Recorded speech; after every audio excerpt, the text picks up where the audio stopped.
Hello everyone, আসসালামু আলাইকুম। এই যে দেখতে পাচ্ছেন আমার ঘাস ফুল। এখানে কোনো গাছ নেই, এখানে আছে ধনিয়া পাতা। এই যে ধনিয়া পাতাগুলো পুরো ভর্তি ছিল, আস্তে আস্তে দেখুন কমে যাচ্ছে। আর এখানে সম্পূর্ণটাই প্রায় ভরা ভরা একটা ভাব। ধনিয়া পাতা নিজের গাছের ধনিয়া পাতা খাওয়ার মজা আসলে আলাদা। এই জন্য আমি আর কি বুনিয়েছি। আর এখানে এক গামলা মাটি রেখেছি, শাক বুনেছিলাম, বেলকনিতে শাক হয়নি। আর এখানে দেখতে পাচ্ছেন অ্যালোভেরা, গ্রাম থেকে এনেছিলাম অ্যালোভেরা গাছ। এই যে ছোট্ট ছোট দেখুন, ছোট্ট ছোট্ট পাতা বেরিয়েছে অ্যালোভেরা গাছের। ঠিক আছে। আর এই যে আমাদের বাসার ওই পাশে সবুজ প্রকৃতি, ওখানে কিছু মহিলা মানুষ আড্ডা দিচ্ছে।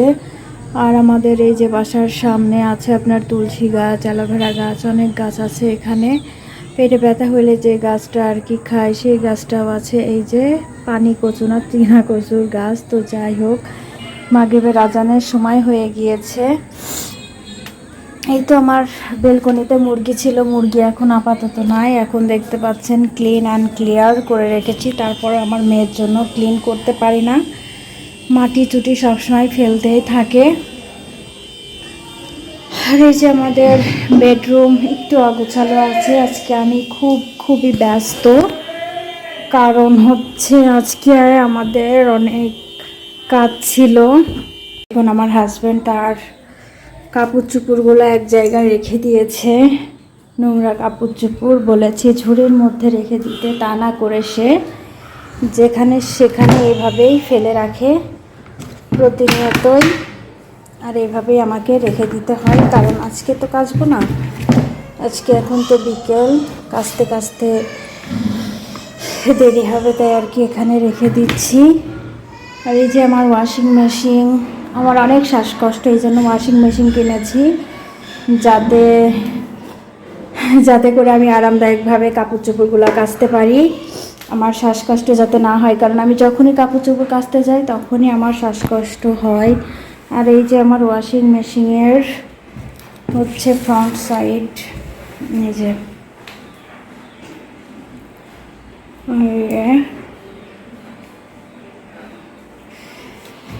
তো আমার ওয়াশিং মেশিনটা কেমন হয়েছে অবশ্যই আপনারা কমেন্ট করে জানাবেন। আপনাদের ফুল দেখাবো এজন্য আর কি এরকম। আর এই যে আমার বেসিনের সামনে অ্যালোভেরার গাছ আছে, মাথাটা আমার পুরা এলোমেলো হয়ে গেছে। এটা হচ্ছে মানি প্ল্যান্ট, অ্যালোভেরা আছে সব ছাদে। আর এই যে আমার সোফার অবস্থা এলোমেলো সব কিছু, ছাদ থেকে কাপড় চোপড় তুলে এনে এখানে রেখে দিয়েছি। আর এই যে আমার মেয়ের ফ্লাওয়ার দেখতে পাচ্ছেন, পায়জামাটা সে কিভাবে রেখে দিয়েছে। আর এই যে আমাদের সন্ধ্যা লেগে গেছে, দেখতে পাচ্ছেন বাইরে অন্ধকার হয়ে গেছে। এই যে একটু অগোছালো আছে।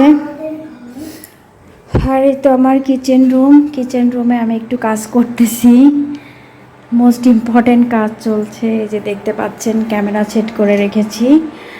তো যাই হোক, সন্ধ্যা লেগে গেছে। আর এই যে আমার হাজব্যান্ড এই ঘড়িটা তার নিজের পছন্দ, ঘড়ির সঙ্গে ওই 3টা জিনিস ফ্রি দিয়েছিল। আর এই পর্দাটা কিন্তু আমার পছন্দের কেনা। কেমন হয়েছে অবশ্যই আপনারা কমেন্ট করে বলবেন। আমার কাছে কিন্তু অনেক ভালো লাগে। তো আজান দিয়ে দিল। তো আমি নতুন ইউটিউব চ্যানেল খুলেছি, সবাই আমার পাশে থাকবেন, সাথে থাকবেন, আমাকে উৎসাহিত করবেন। আমি নতুন আমার ব্লগ ভিডিও আপনাদের মাঝে শেয়ার করব। নিত্যদিনের কাজ, সারাদিন কি করি সব কিছুই আপনাদের মাঝে শেয়ার করব। দেখুন আমাদের বাসার পাশে সুন্দর প্রকৃতি আছে, দেখতে পাচ্ছেন, সামনেই মাঠ, ওখানে ধান ক্ষেত আছে, সব কিছুই আছে। তো আজকের ব্লগটা আমি এখানেই শেষ করছি। ভালো থাকবেন সবাই, আল্লাহ হাফেজ।